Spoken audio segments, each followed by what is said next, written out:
Here's all the tools I'll be using for these demos. It can be of any brand. It's a good brand, of course. I like to use Winsor & Newton. And whatever country you're in, I wonder if you can get that one. Coats is good as well for charcoals. So they're two of my favorite brands. You can get actually pretty poor charcoal in the cheaper brands, so don't think you're getting a deal if you buy cheap. So here's my little charcoals here. Now when they come in the box, they come in long strips. Let's say it there again. Come in long strips like that. This is a thick one. But I tend to get the medium. I tend to get the medium sticks, like this one. Open these up, and they come like this. And I sharpen them. And some medium, it depends what you buy, can be a bit thicker. That's a bit thicker there. So what I do with those medium, they're quite organic. They don't always come the same size. But medium are coming up to large. I've sharpened this.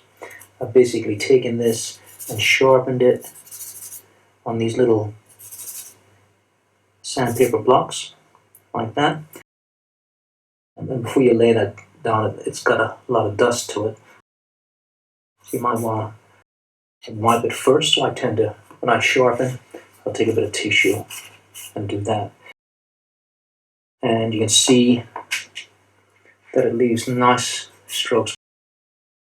Basically, I sharpen a whole bunch of those. And before I go to a life drawing class, I put them all in a tin like that. So I basically break every one of these guys here into 3 pieces. Enough for it to be basically 2 fingers wide.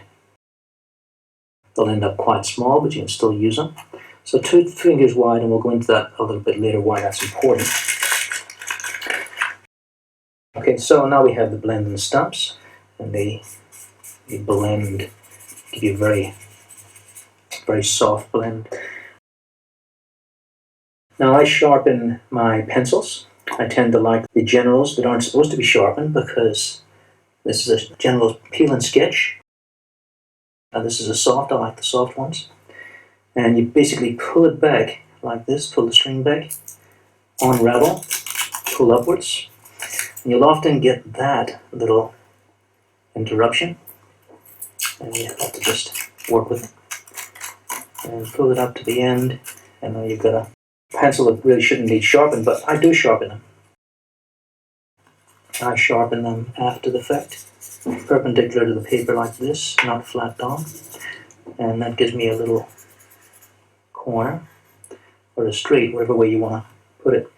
Now what you can do is also sharpen them right down to a finer point, and just have one pencil for the fine stuff.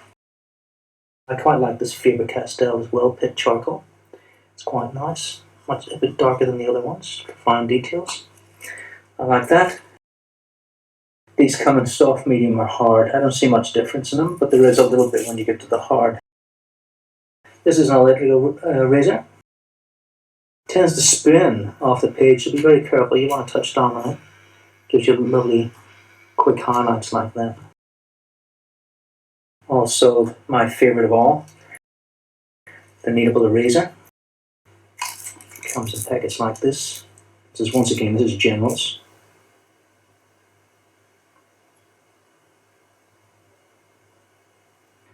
And that gives us nice soft erase, and you can manipulate it into tiny points. You can see how much softer it is than the electric eraser. Now if the electric eraser runs away too much, you can just get yourself a pencil eraser. Let's say a pencil shape, and you can get basically the same deal as the electric one. It just takes a little bit more work. I sharpen my pencils with a blade. Just keep turning it. I turn it like this. Turn, sharpen, turn, sharpen, turn. And just keep going around until we get a point. Coming all the way down. So we want to come down at an angle for that. And then to finish it off, just turn it, sharpen it, on the sandpaper block. So all these materials you can buy at the art store. Here's another eraser, quite a big eraser. And that used to be white as well. Here's a little trick I learned from Glenn Philpo. Taught me that if you get a leather chamois that you get from the car stores, not at the art stores, for washing your car, and take the oil out of it by throwing it in the wash, and then once it's dry, it gives you this beautiful little chamois for wiping away without disturbing your paper. You know, erasers can really damage, especially butcher's paper, which is what this is. So butcher's paper and newsprint, it's called, those both things are the same, and that's what they wrap your fish and chips up in, or your meat in the delicatessen. So it's the cheapest paper on earth, but it's also the best surface. There's no better surface than butcher's paper. Unfortunately, it's not archival, so it will deteriorate. Now, for the very darker stuff, you'll see me use a very dark jumbo compressed charcoal. It's this General's one. I broke it into, once again, a 2-finger grip, and basically use my sandpaper to sharpen it down and get a little foot. So let's look at these Sanguine colours. If you want to draw exactly what I'm drawing, these are the ones I use.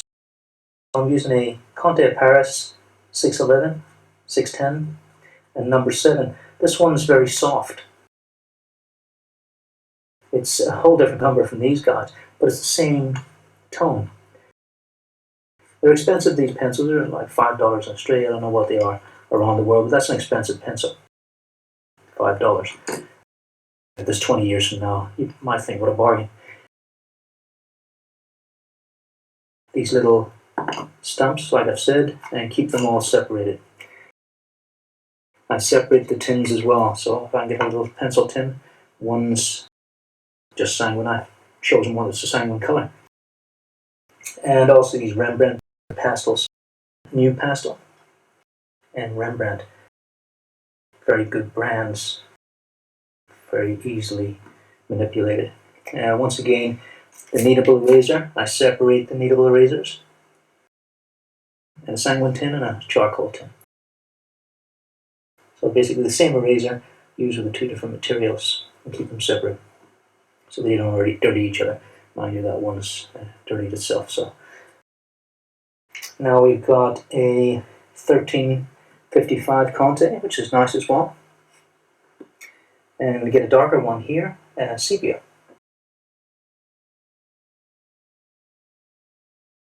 So let's see how these marks are made. So here's my charcoal stick.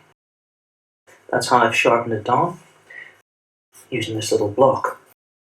So I went in there, sharpened it down to a point, turned it over, sharpen the other side like this. Keep one side that's roundish, the way it came. They're kind of bent when they come, so best to sharpen at least one side down. So with that edge down like this, I can get that lovely shape. If I turn it on its side, get this. And so we can have a whole range like that from one piece. So charcoal is a really fantastically versatile medium. And we're going to raise into it like that. And basically you can get anything you need from a piece of charcoal.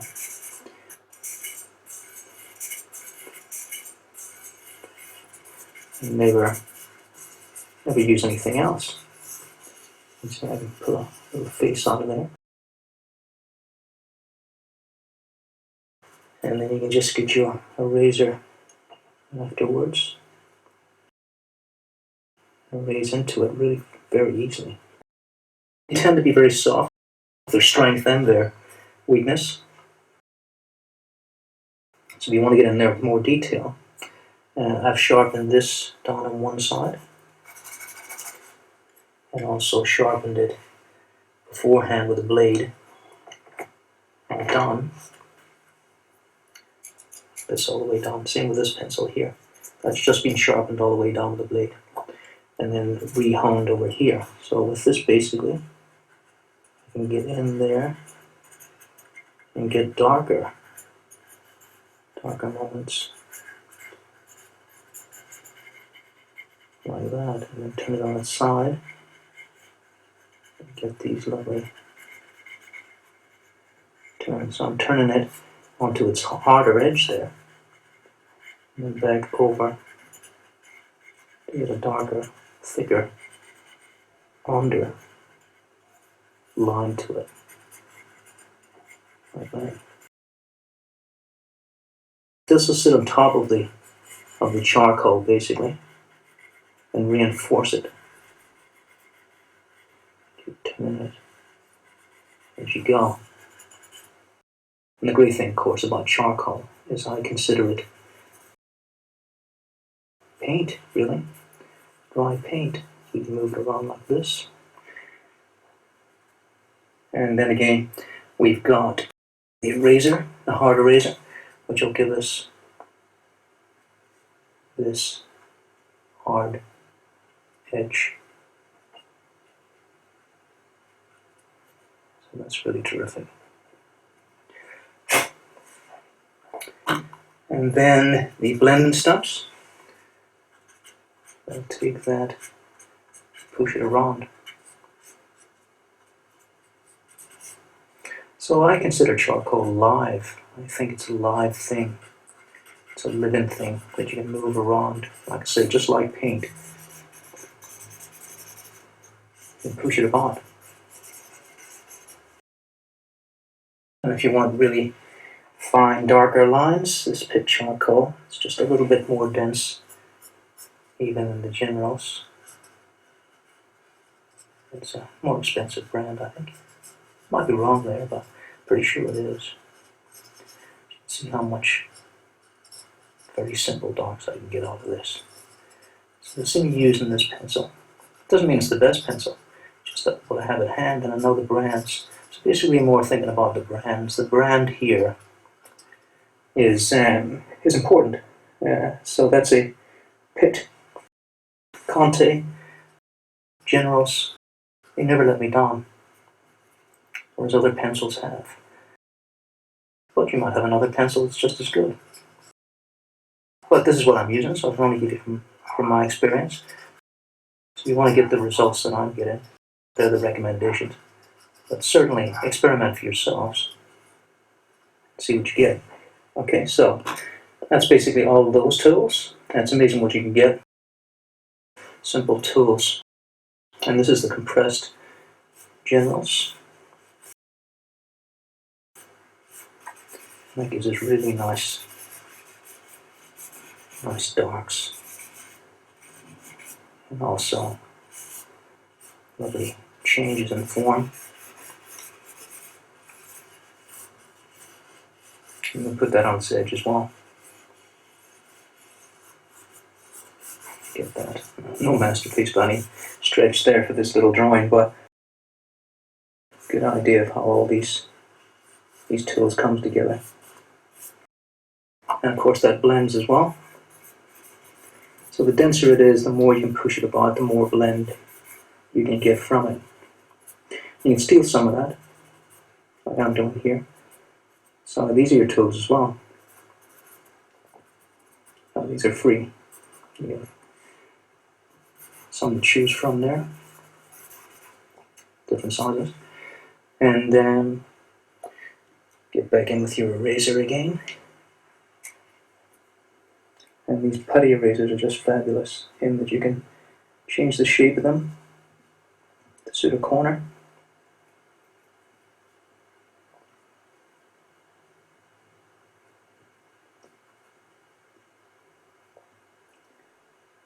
So really terrific.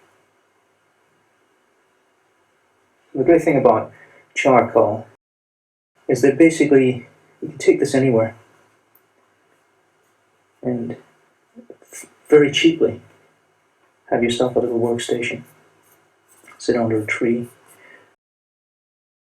Don't have to worry about finding a power outlet or batteries running out, anything like this. And these materials and all the stuff that I'll be teaching you in these demos will never age. Been around for 500 years. well, 40,000 really if you think of charcoal cave paintings. So they're not going to go out of style. They'll always be with us. Anatomy is not going to change, not in our lifetime, evolution-wise. And so everything I'm going to teach you will all be still relevant all through your life. And of course, once again, it's a little electric eraser. Here, very hard highlights, as well this little guy that's not electric. It's not really electric, it's battery powered.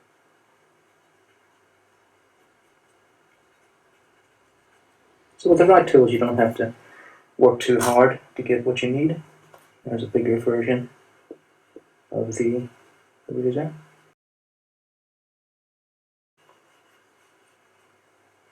So there's all the tools you need for all the demos we're going to do with charcoal. Oh yeah, one last thing, the chamois really erases back, doesn't damage the paper. And depending on how light you make it, you can use it as a blender tool. I use it mostly to take things away. When I was really poor, I just used to wipe everything down with this and just use the same paper again.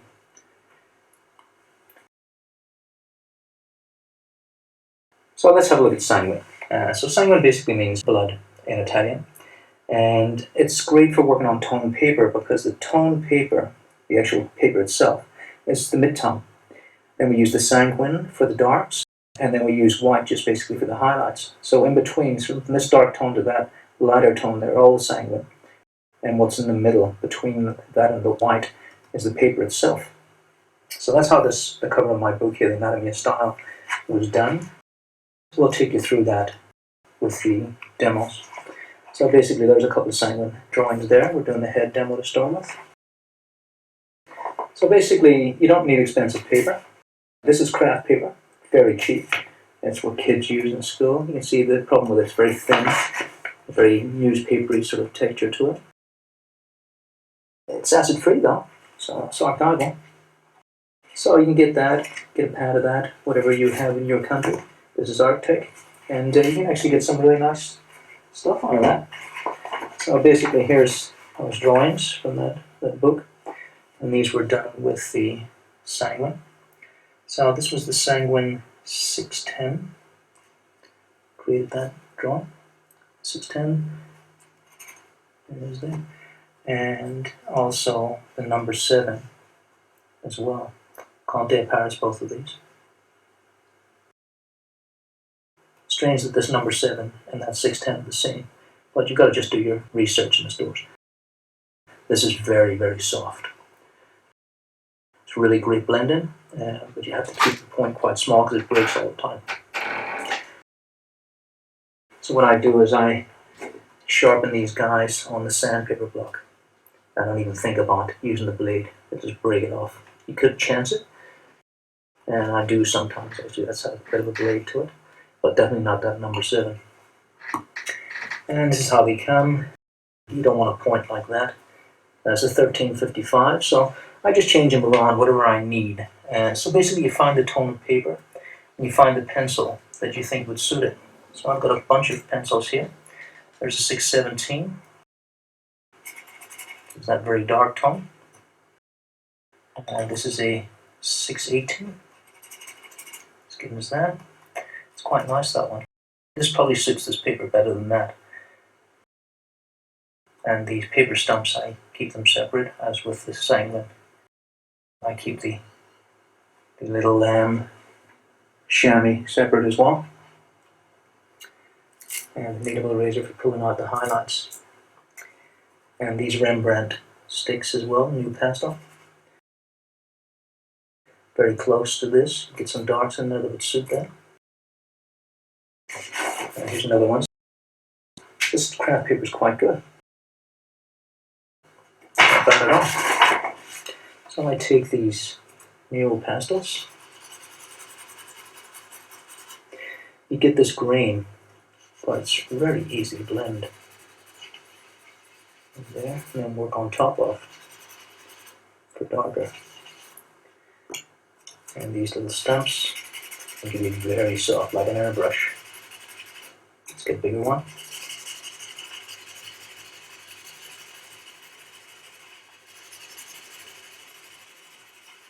So you can see how versatile they are. Conte on top.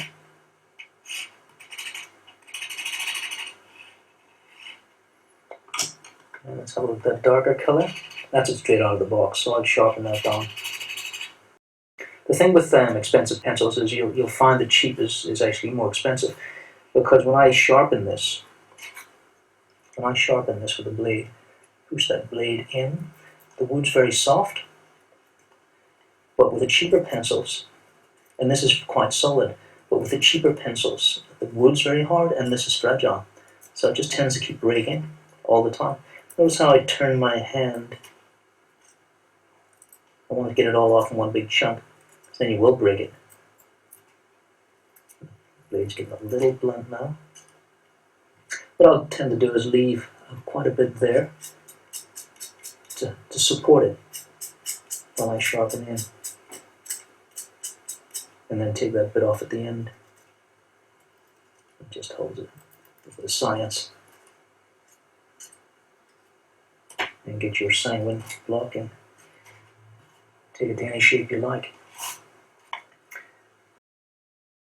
These Rembrandt, very soft, beautiful. Okay, and then the white on top to pull out those highlights. And everything you need there. And once again, your Sanguine, just like the charcoal demo. It's exactly the same thing. That's quite old. Did you see how that broke? So that really is on its last legs. Once they dry out like that, pretty much done. So at the start they're very sticky, and so they're just too soft. So I like to get these guys and stretch them out. Break them into little bits, stretch them, really stretch them out until they're not gluey anymore.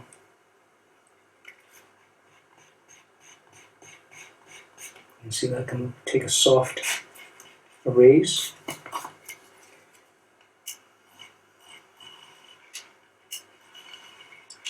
These are much more solid than the charcoal, so you'll need to erase into them quite a bit. So much more dense.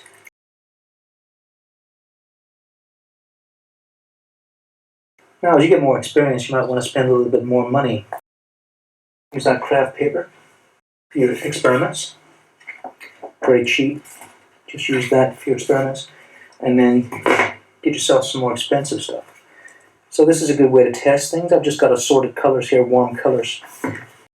Any one of these could work with any one of these. You've got to take it and just check it out and see what you like. Now, one side of this is smooth and one side's hard. Now, I tend to use the smooth side. This is with all these really nice papers. Really holds. It doesn't come off like the charcoal.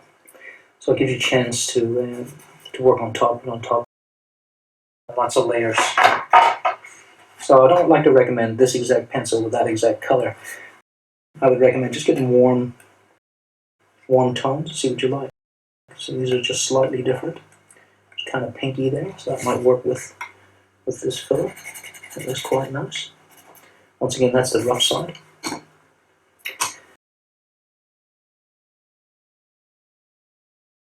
So let's have a look at a finished piece. This was done with a 610 and the 611. These guys, 610 and the 611 doesn't really make much of a difference, and just a little slight difference. So these guys here, but I tend to stay with one. This is a little darker. Tend to stay with just one and just use the white to finish off. So that's all I basically use for that. So this nice sort of warm color works with this very sort of bright paper, very bright cream paper. But for a more serious drawing, not that this isn't serious, but for something that's not so light as this is a joyful female figure, you might want to get something, maybe a darker sheet for a male brooding figure with a darker Conte pencil. So basically, you just want warm paper and warm Sanguine colors. and then see what you like.